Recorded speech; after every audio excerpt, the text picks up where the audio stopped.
Man, income tax man, not a GST man. Sir, ಈ income generate ಆಗಿದ್ರೆ income generate, even if you see all India ಕಲೆಕ್ಷನಲ್ಲಿ ನೀವು ನೋಡಿದರೆ 100 rupees revenue ಕಾಣಿಸುತ್ತೆ, 23% direct taxes ಇದೆ, 18% is only indirect taxes. ಆದರೆ quantum wise ನೋಡಿದರೆ but it gets paid by everybody. You cannot say ಬರೀ ಯಾರು ಇನ್ಕಮ್ ಟ್ಯಾಕ್ಸ್ ಪೇ ಮಾಡಿ ಅವರೇ ಟ್ಯಾಕ್ಸ್ ಪೇಯರ್ ಅಂತ ಅರ್ಥ ಇಲ್ಲ. Even a person buying a match box is also a tax payer. ಅದರಿಂದ GST ಅವ್ರು ಪೇ ಮಾಡ್ತಾರೆ. Everybody is paying tax on that. So ಈ whole process has to be understood in the right perspective.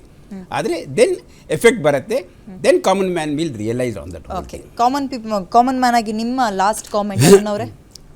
Madam, totally ಇದರೊಳಗೆ ಉತ್ಸವ ಅಂತ ಮಾಡೋದು ಅದು ಬಿಡ್ರಿ, ಅವ್ರ ಉತ್ಸವ, ಅವ್ರ ಗಬ್ಬರ್ ಸಿಂಗ್ ಅದೆಲ್ಲ ಬಿಡ್ರಿ, ರಾಜಕೀಯದವ್ರದ್ದು ನೀವು ಅದಕ್ಕೆ ಜಾಯ್ನ್ ಆಗ್ಬಿಡಿ. ಜನಸಾಮಾನ್ಯನಾಗಿ ನಾವು ಇವತ್ತಿನಿಂದ ಹೇಗ್ ನೋಡ್ಬೇಕು, ಲೈಫ್ ಸ್ವಲ್ಪ ಸರಳ ಆಗಿದೆ ಅಂತ ಅನ್ಕೊಳ್ಬೇಕಲ್ವಾ? ಇದೇನು ಅಷ್ಟೊಂದು ಎಫೆಕ್ಟಿವ್ ಆಗಲ್ಲ. ಮತ್ತೆ ಇನ್ನೇನ್ ಮಾಡ್ಬೇಕಿತ್ತು? ಅಲ್ಲಲ್ಲ, ನಾವ್ ಹೇಳೋದು ಇವರು ಏನ್ ಅನ್ಕೊಂಡಿದ್ದಾರೆ, ಏನ್ ಮಾಡ್ಬೇಕು ಅಂತ ಹೊಟ್ಟಿದ್ದಾರೆ, ಅದನ್ನ ಸಾಮಾನ್ಯ ರೀತಿಯಲ್ಲಿ ಇಳಿಸ್ಬೇಕಾಗಿತ್ತು. ಏನು ಇವು ಕೆಲವೊಂದು ವಸ್ತುಗಳಲ್ಲಿ ಇಳಿಸಿದ್ದಾರೆ, ಅದಾಗಬಾರ್ದಾಯ್ತು. ತುಂಬಾ ಇನ್ನೂ ಕಮ್ಮಿ ಮಾಡಿ ಜನಗಳಿಗೆ ಇನ್ನೂ ಒಳ್ಳೆ ರೀತಿ ಮಾಡಬೇಕಾಯಿತು ನನ್ನ ಅಭಿಪ್ರಾಯ.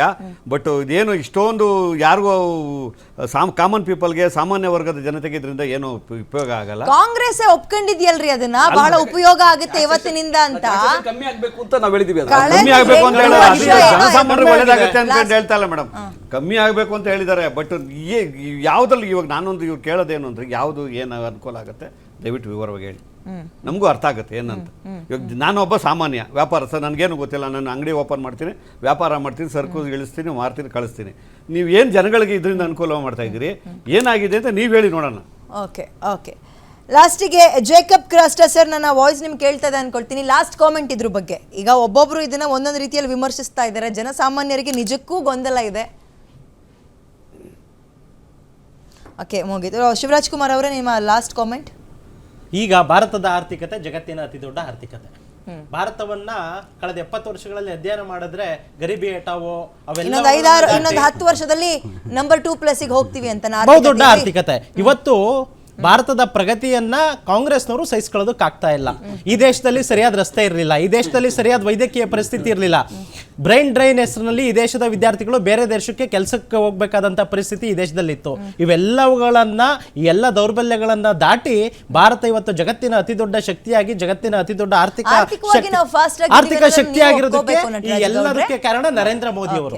ಅವರ ದೂರದೃಷ್ಟಿಯ ಫಲವಾಗಿ GST ಇಂದ ಕೂಡ ಇವತ್ತು. ಆದ್ರೂ ನೀವು ನಂಗೆ ನೋಟ್ ಅಮಾನ್ಯೀಕರಣ ಆದ ನಂತರ ನಮ್ಮ ದೇಶಕ್ಕೆ ಏನ್ ಕೊಡುಗೆ ಸಿಕ್ತು, ಯಾರ್ಯಾರನ್ನು ಹೊರಗೆ ತಂದ್ರಿ ಬಿಲದಿಂದ ಅನ್ನೋದನ್ನ ಉತ್ತರನೇ ಕೊಡ್ಲಿಲ್ಲ. ಕೇಳಿದ್ನಲ್ಲ ಮೇಡಮ್, ನೋಟು ಅಮಾನ್ಯೀಕರಣ ಆಗಿದ್ದಕ್ಕೂ ಕಾಂಗ್ರೆಸ್ ಅವರು ಉದ್ಯೋಗ ಕಳ್ಕೊಂಡಿದ್ದಕ್ಕೂ ಎಲ್ಲಿಂದ ಎಲ್ಲಿಗೆ ಸಂಪರ್ಕ? ನರೇಂದ್ರ ಮೋದಿ ಅವರು ಬಂದ ಮೇಲೆ ಎಲ್ಲಾ ಕ್ಷೇತ್ರಗಳಲ್ಲೂ ಅಭಿವೃದ್ಧಿ ಆಗ್ತಾ ಇದೆ. ಇವ್ರು ಹೇಳಿದ್ರು ಅಗಲ್ ದರೋಡೆ ಅಂತ ಹೇಳಿದ್ರು. ಒಂದ್ ನಿಮಿಷ ಸರ್, ದುರಾಡಳಿತ ಅಂತ ಹೇಳಿದ್ರು. ದುರಾಡಳಿತ ಆಗಿದ್ರೆ ಮೂರನೇ ಬಾರಿಗೆ ಈ ದೇಶದಲ್ಲಿ ಒಬ್ಬ ಪ್ರಧಾನಿಗೆ ಅಧಿಕಾರ ಕೊಡ್ತಾ ಇದ್ರು. ನೋಟ್ ಬ್ಯಾನ್ ಆದ್ಮೇಲೆ ಎಷ್ಟು ದುಡ್ಡನ್ನ ಕಳ್ಳರಿಂದ ಕಿತ್ಕೊಂಡಿದ್ದೀರ ಅಂತ ಅದನ್ನ ಜನಗಳಿಗೆ ಅದೆಲ್ಲ ಅಂಕಿಅಂಶ ಹೇಳಿ ಸರ್, ಅದನ್ನ ಅಂಕಿಅಂಶ ಹೇಳಿ. ಜನಗಳಲ್ಲಿ ಗೊಂದಲ ಇದೆ, ಖಂಡಿತ ಗೊಂದಲ ಇದೆ. ಆಂತರಿಕ ಭದ್ರತೆಗೆ ನೋಟ್ ಅಮಾನ್ಯೀಕರಣದಿಂದ ಈ ದೇಶದ ಭದ್ರತೆ ಹೆಚ್ಚಿದೆ ಅಂತ ಪಾರ್ಲಿಮೆಂಟ್ ಯಾರು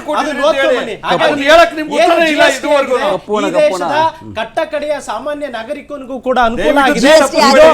ಇದು GST ಉತ್ಸವ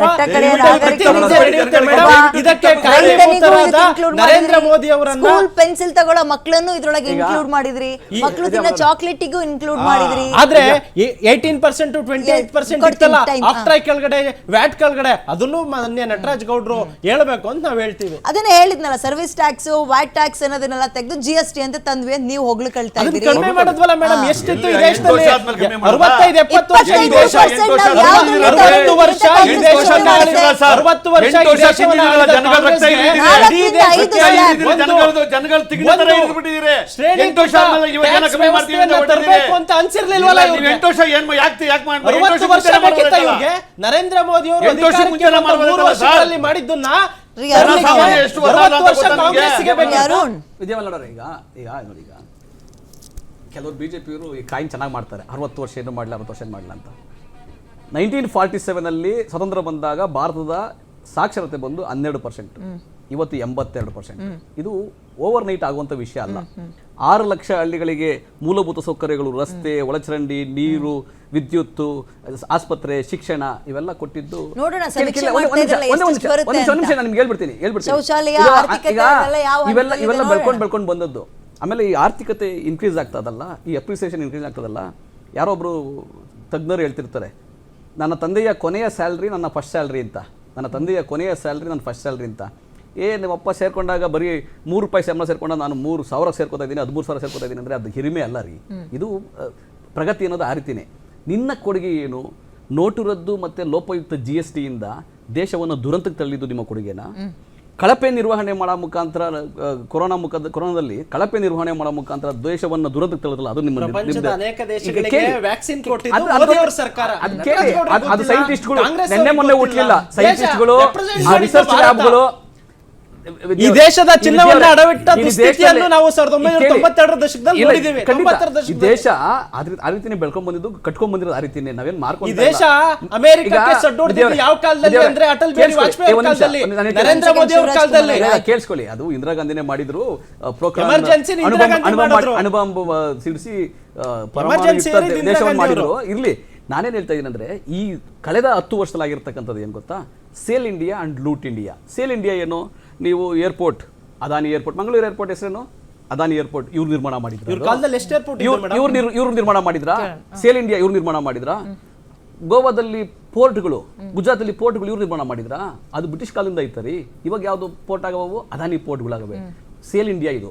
ಇದಕ್ಕೆ ಸೇಲ್ ಇಂಡಿಯಾ ಅಂತಾರೆ. ಲೂಟ್ ಇಂಡಿಯಾ ಏನಂದ್ರೆ ಮತ್ತೆ ಯಾಕೆ ಜನ ನಿಮ್ಮನ್ನ ಆಯ್ಕೆ ಮಾಡ್ಲಿಲ್ಲ ಹಾಗಾದ್ರೆ? ನೋಡ್ರಿ, ಈ ಜನರನ್ನ ಇವ್ರು ಎಲ್ಲಿ ಅಮರ್ಸಿದ್ರು? ಚುನಾವಣೆ ಅನ್ನೋದು ಬೇರೆ ಜನ ವಿಷಯ. ಬುದ್ಧಿವಂತರಿದ್ದಾರೆ. ಅದಕ್ಕೆ ಚುನಾವಣೆ ಬೇರೆ ವಿಷಯ. ಮೋದಿ ಅವರು 10 ವರ್ಷಗಳ ಕಾಲ ಪ್ರಧಾನಮಂತ್ರಿ ಆಗಿದಾರಲ್ಲ, ಜನ ದಡ್ರಲ್ಲ ನಟರಾಜ್ ನಾನು ಇಲ್ಲ ಅಂತ ಹೇಳ್ತಾ ಇಲ್ಲ, ಜನರ ಬಗ್ಗೆ Ultimate ಆಗಿ ಕೇಳಿಸ್ಕೊಳ್ಳಿ. ಕಾಂಗ್ರೆಸ್ ಸರಿ ಮಾಡ್ತಾ ಇದೆಯಾ, ಬಿಜೆಪಿ ಸರಿ ನೋಡಿ, ಆಡಳಿತ ಕೊಡ್ತಾ ಇದೆಯಾ ಅಂತ ನಾನು ಡಿಸೈಡ್ ಒಂದು- ಮಾಡೋದು ಚುನಾವಣೆಗಳಲ್ಲಿ, ಅದು ಜನ. ನಾನು ಒಂದು ವಿಷಯ ಹೇಳ್ತೀನಿ. 10 ವರ್ಷಗಳು ಮೋದಿ ನೇರವಾಗಿ ಪ್ರೈಮ್ ಮಿನಿಸ್ಟರ್, ಫುಲ್ ಮೆಜಾರಿಟಿನಲ್ಲಿ. ಇವಾಗ ಅವ್ರು ಫುಲ್ ಮೆಜಾರಿಟಿಲಿ ಇಲ್ಲ, ಇವಾಗ ಸಮ್ಮಿಶ್ರ ಸರ್ಕಾರ ಅವ್ರದ್ದು ಫುಲ್ ಮೆಜಾರಿಟಿ. ಆರ್ಥಿಕತೆಯಲ್ಲಿ ಮುನ್ನುಗ್ತಾ ಇದೆ ಭಾರತ ಜಾಗತಿಕ ಅವ್ರದ್ದು ಮಟ್ಟದಲ್ಲಿ. ಕೊಡುಗೆ ಅಲ್ಲ ರೀ, ಅವರು ಹಾಳು ಮಾಡ್ತಾ ಇದ್ದಾರೆ.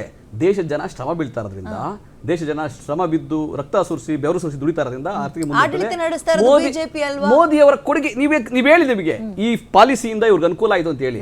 ಮೇಕ್ ಇನ್ ನಾವು ಇಂಡಿಯಾ, ಅದನ್ನೇ daily ಹೇಳ್ತಾ ಚೈನಾ ಇರೋದು. ಇಂಪೋರ್ಟ್, GST ಉತ್ಸವ ಯಾಕಂದ್ರೆ ಇದೇ ಕಾರಣಕ್ಕೆ GST ಉತ್ಸವ. ಅದಲ್ಲ ಪ್ರಯತ್ನ, ಅದಲ್ಲ. ಇವತ್ತು ಎಲ್ಲಾ ರಂಗದಲ್ಲೂ ಫೇಲು. ನೀವು ಸ್ಮಾರ್ಟ್ ಸಿಟಿ ಎಲ್ಲಿ ತೋರಿಸಿ ಹೋದಾರು?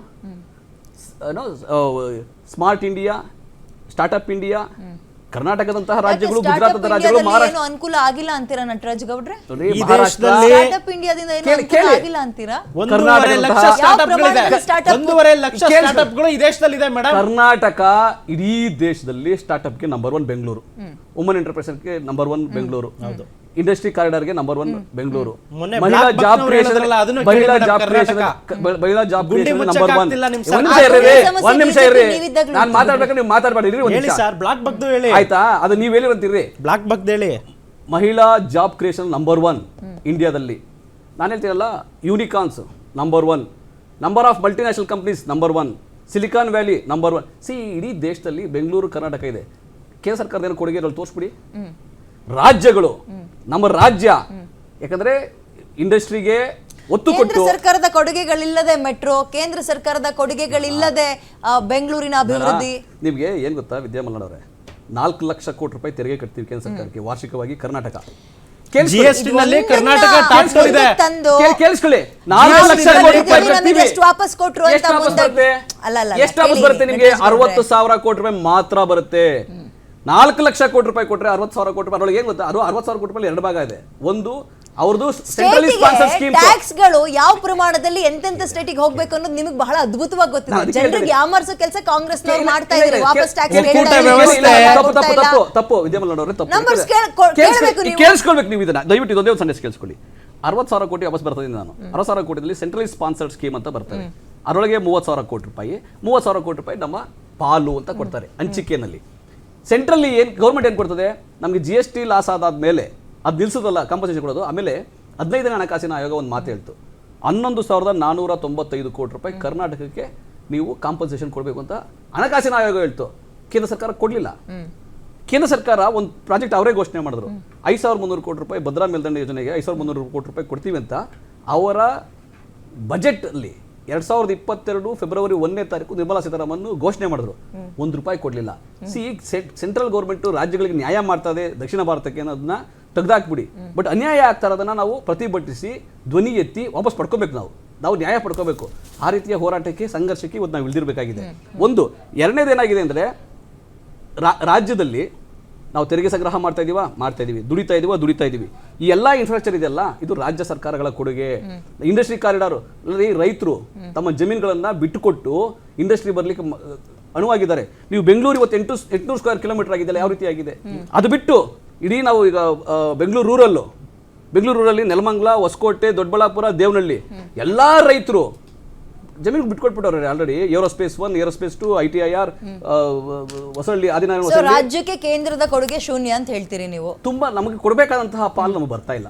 ನ್ಯಾಯಸಮ್ಮತವಾದ ಎಷ್ಟು ವರ್ಷಗಳಿಂದ? ಈ ಕಳೆದ 7-8 ವರ್ಷಗಳಿಂದ ಕಳೆದ 10 ವರ್ಷಗಳಿಂದ ಜಾಸ್ತಿ ಆಗಿದೆ. ನೀವು ಅದಕ್ಕಿಂತ ಮುಂಚೆ ಮನಮೋಹನ್ ಸಿಂಗ್ ಅವರು ಇದ್ದಾಗ ಅವರು ಸೆಂಟ್ರಲಿ ಸ್ಪಾನ್ಸರ್ಡ್ ಸ್ಕೀಮ್ಗಳು ಇರ್ತಾ ಇತ್ತು. ಉಚಿತ ಮತ್ತೆ ಕಡ್ಡಾಯ ಶಿಕ್ಷಣ, ಆಮೇಲೆ ಗ್ರಾಮೀಣ ಉದ್ಯೋಗ ಖಾತ್ರಿ ಯೋಜನೆ, ಆರೋಗ್ಯ ಭಾಗ್ಯ, RTI, ಈ ತರ ಯೋಜನೆಗಳು, ಬಹಳ ಯೋಜನೆಗಳು. ಆಮೇಲೆ ಆಹಾರ ಭದ್ರತಾ ಯೋಜನೆ 25 ಕೋಟಿ ಜನಕ್ಕೆ, 25 ಕೋಟಿ ಕುಟುಂಬಗಳ 80 ಕೋಟಿ ಶ್ರೀಮತಿ ಇಂದಿರಾ ಗಾಂಧಿ ಅವರು 10 ವರ್ಷಗಳ ಕಾಲ ಮಾಡಿದ್ರು. ಅವ್ರಿಗೂ ಮಾಡಕ್ಕಾಗಲಿಲ್ಲ. ಆದ್ರೆ ನರೇಂದ್ರ ಮೋದಿ ಅವರ ಸರ್ಕಾರ